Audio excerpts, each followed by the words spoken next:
Good morning, everybody. Mary here from Rocky Mountain Gardens. Today I want to take you on a full tour of my backyard garden, and I thought I'd let you know that although I live in Zone 5, because we have such really brutal weather here both in the summer and the winter, I buy plants that are Zone 4 or lower. For my garden, that's what it takes for them to survive, because in the winter time, not only do we have the cold temps and snow, but we have what are called desiccating winds. Lots of drying winds that tend to dry out your plants, and it's a part of what makes it difficult for them to survive harsh winters here. And then in the summer, we have very scorching sun. Since I am nearly at 7,000 feet here with my garden, the sun is very strong. I don't know if you know this, but at high altitude, you have less air to filter out the sun's rays. So for example, it's much easier to get a sunburn where I live than it would be at sea level. So those are the circumstances that I garden in. And of course, it's quite dry here, but surprisingly, we've had an extremely wet spring with cool temperatures. And we have had so much rain that it has wiped out the drought conditions that we have been living with for several years. And I am just thrilled with the amount of rain we've gotten. So this very wet weather has helped my garden thrive, and anywhere you drive around in the Front Range of Colorado, which is what we call the area that is east of the mountains. So we have a front range of mountains that extend from Denver, north of Denver, south past Colorado Springs where I live. And so we're at high altitude, and we have very large mountains just to the west of us. And with all this beneficial moisture, everything is so green in our whole area. It's beautiful to look at when you're used to a drought. All right, well, that's enough about my garden and the conditions that I garden in.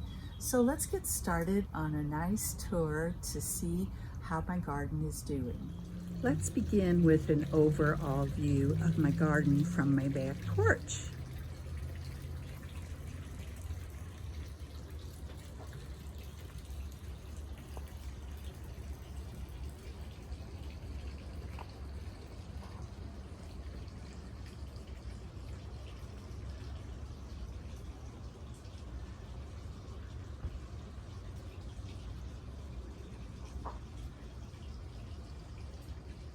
Now let's start going for a close-up.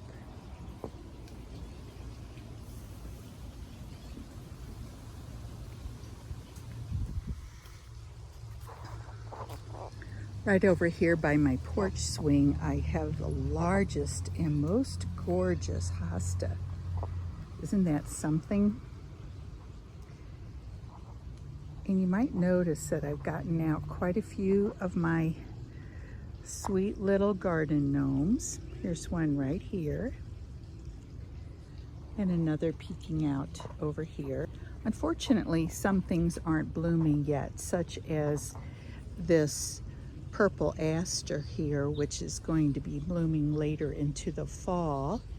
And then this is a daylily called Happy Returns, and it has not begun to bloom yet either, primarily because of our cool temperatures.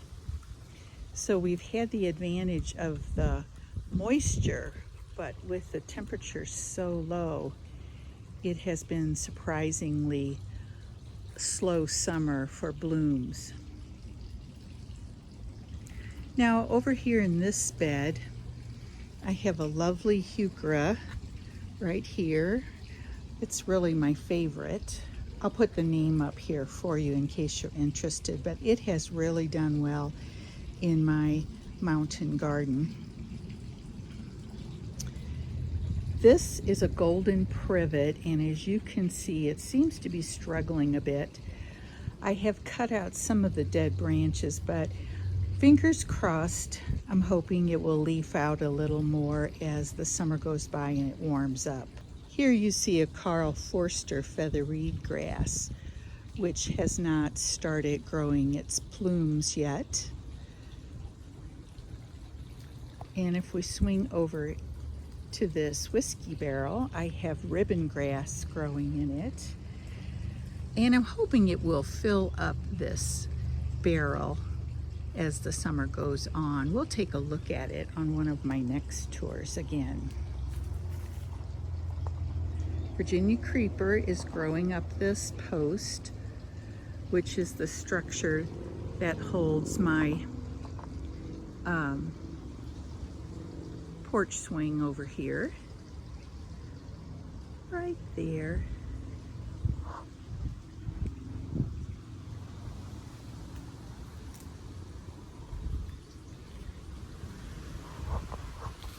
This is a little shade garden that is doing fairly well.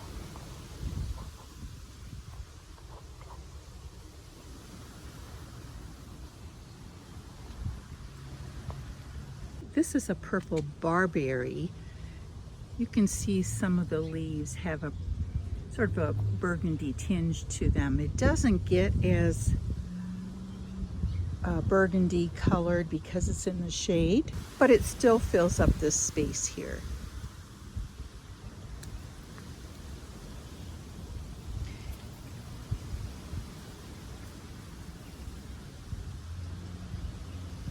Here you can see a gnarly tree stump that I actually bought at a garage sale a few years back.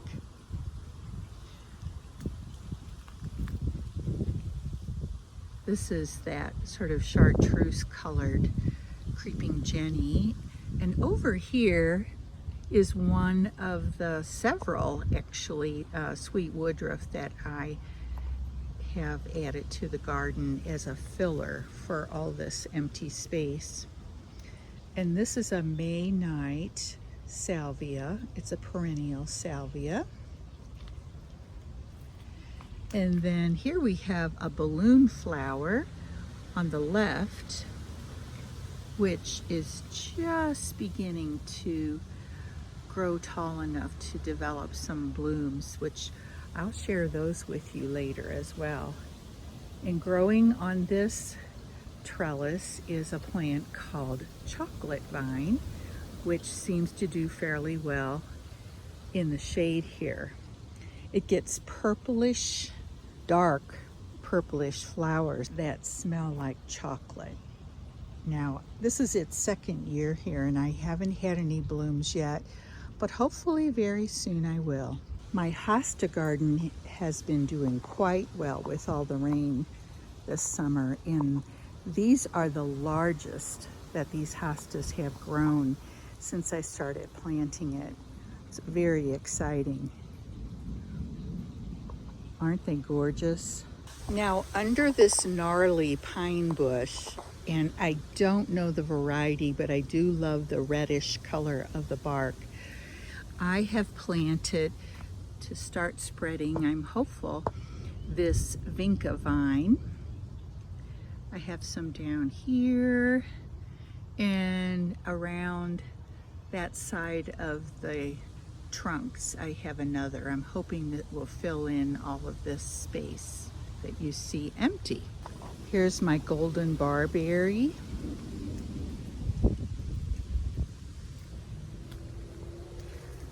This little pink flowered plant is called soapwort, and it does very well in gardens that are rocky or between paving stones and so on. And then here we have a type of spirea called lime mound.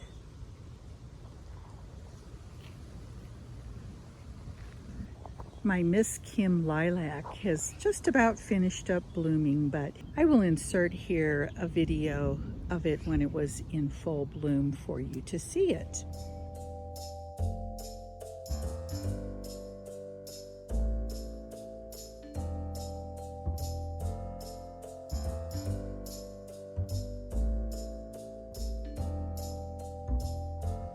This is the area where I'm trying to grow a large stand of bee balm, or monarda you might call it.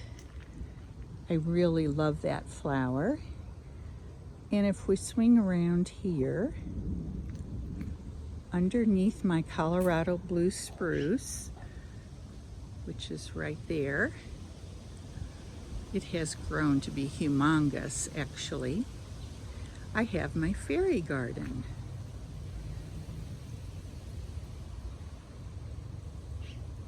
And I'm using this dead aspen trunk as a hanging place for some flower pots.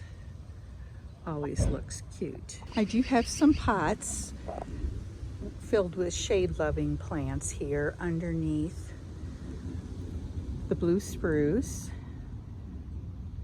And I have a couple of hostas that are struggling. Here's one. And over here, next to the park bench that I have here for children, is another one that has struggled to come up. I have some of that vinca vine that I have planted in this area to hopefully green it up so it's not so just brown spruce needles. There's the two gnomes I got from my grandsons for Mother's Day. And if I flip around over to this side where my park bench is, I have another flower pot here that's doing well. Some more vinca vine. Look at this cute little fairy I got while I was thrifting, riding. Looks like a llama. And then I have some English ivy that I hope to train up this trunk here and get it going.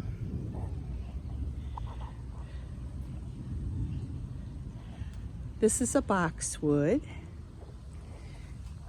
And over here next to this rock is another very tiny hosta trying to get growing.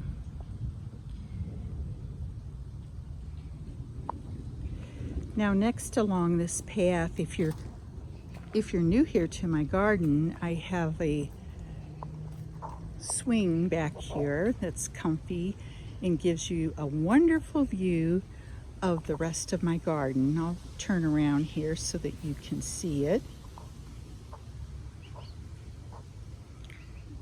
There we're looking up toward my porch and that very tall,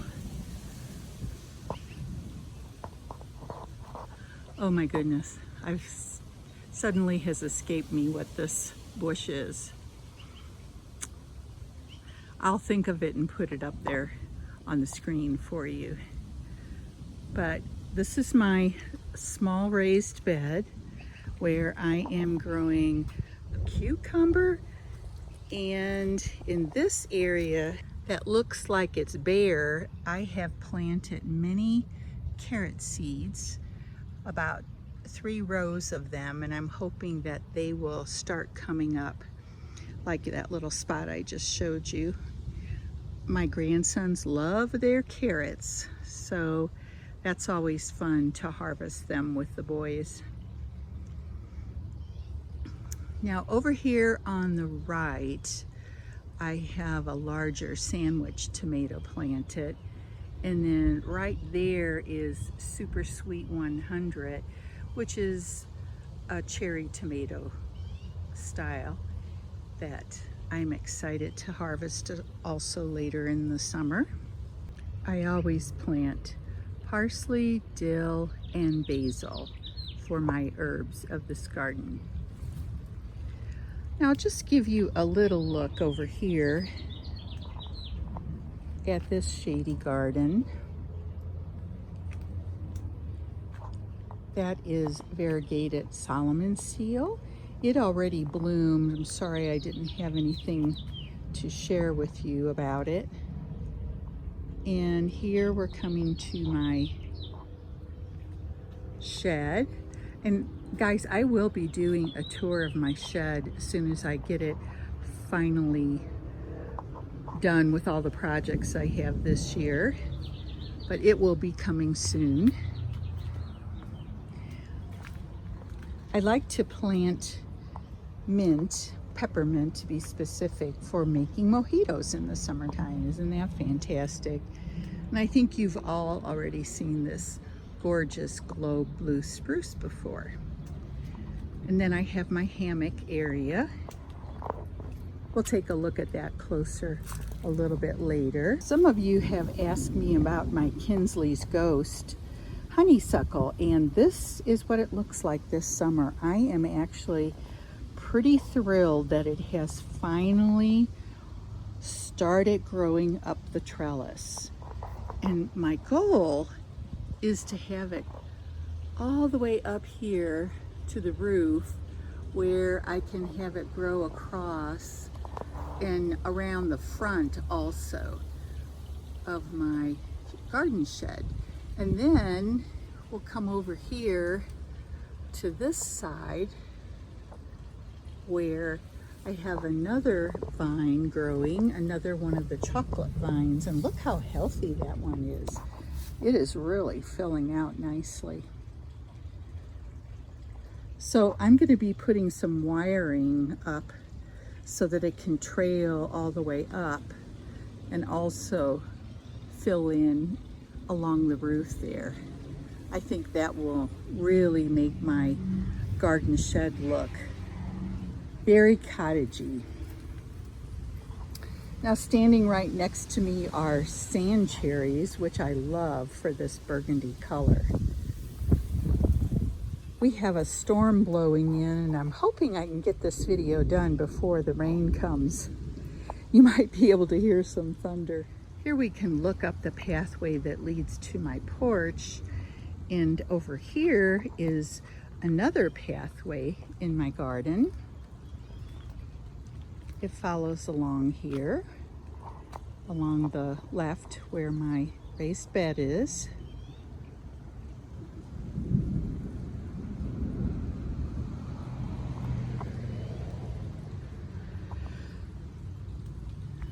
This is Veronica, and it hasn't bloomed as yet either, but oh my goodness, guys. And I don't know the variety of this peony, but I was looking for one that would be red colored, and I have several buds that are just beginning to open, so that's a thrill. But over here is a new rose that I just bought. I'm so excited. I have not grown very many roses over the years, but this one is zone 4, and I'm hoping it will do okay here in my garden. And I really was looking for something a little bit of an apricot yellowish color like you see here. Isn't it gorgeous? And it is a continuous bloomer, meaning that it will bloom throughout the summer until the fall. That is a thrill. I forgot to stop when I came by this barberry here earlier and show you this beautiful rose that I got. It is one that has been bred in Canada. It is a climbing rose, so I'm hoping it will grow all the way up this tuteur onto my fence, which means I'll have to cut back this silver lace vine, get it out of the way, but that's okay, no problem. But it was a bare root rose, and here's the name. I'm going to put it up on the screen for you. It is a zone 3 rose, very resistant to disease, a continuous bloomer as well, and I think it's going to really come into its own as the summer passes. So I really hope I have some beautiful blooms to show you later. So back on my path,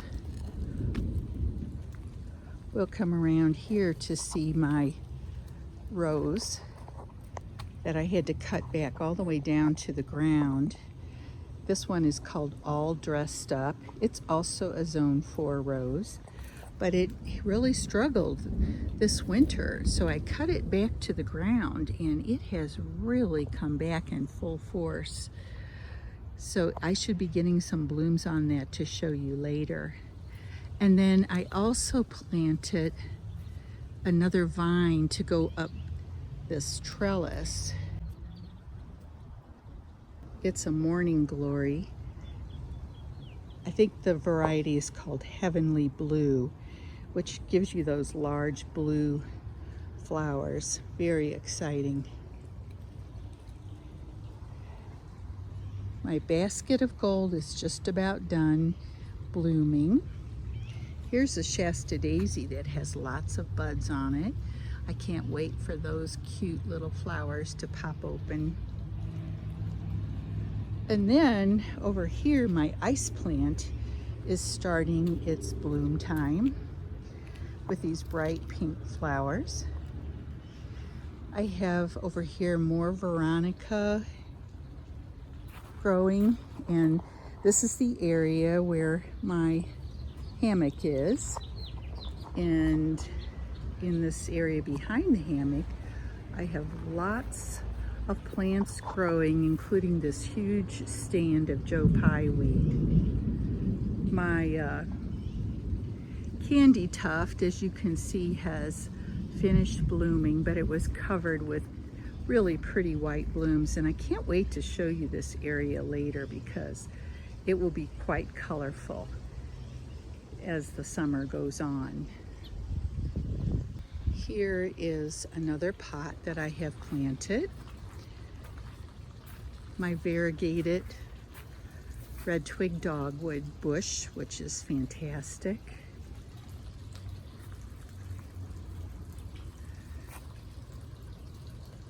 The wine cups are beginning to spread, and I'll show you when they're in bloom as well.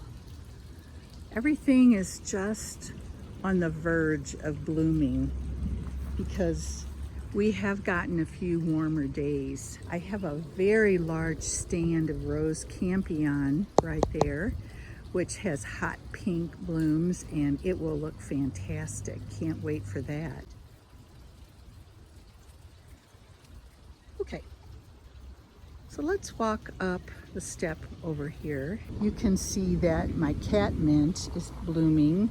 It's a little bit toward the end of its bloom time. It's an early spring bloomer, but what I will do is cut it back and then it will rebloom later on this summer. So I have a nice pot on a stool here and another whiskey barrel right here with some really lovely blooms. Very exciting. I have a couple of begonias in there, an orange one and a pink one, some petunias, lots of things to show you.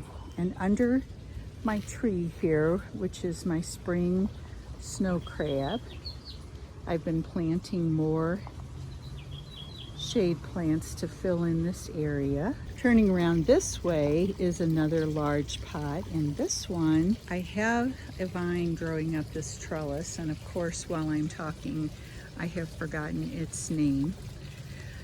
Some blue salvia.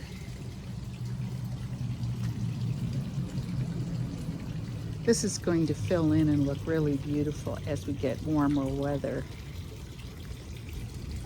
The pink flower down here is a creeping phlox.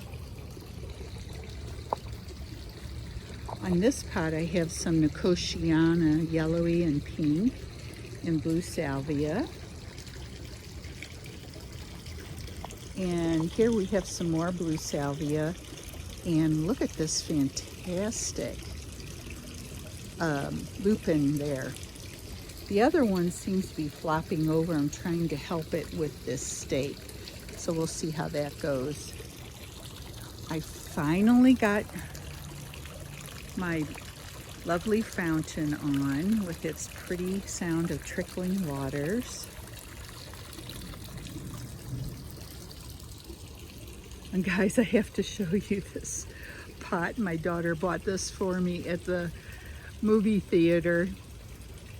You probably don't know this about me, but one of my favorite characters, or I guess really my most favorite character from Guardians of the Galaxy, is Groot.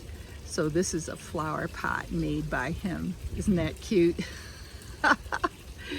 So it's sitting on my table here.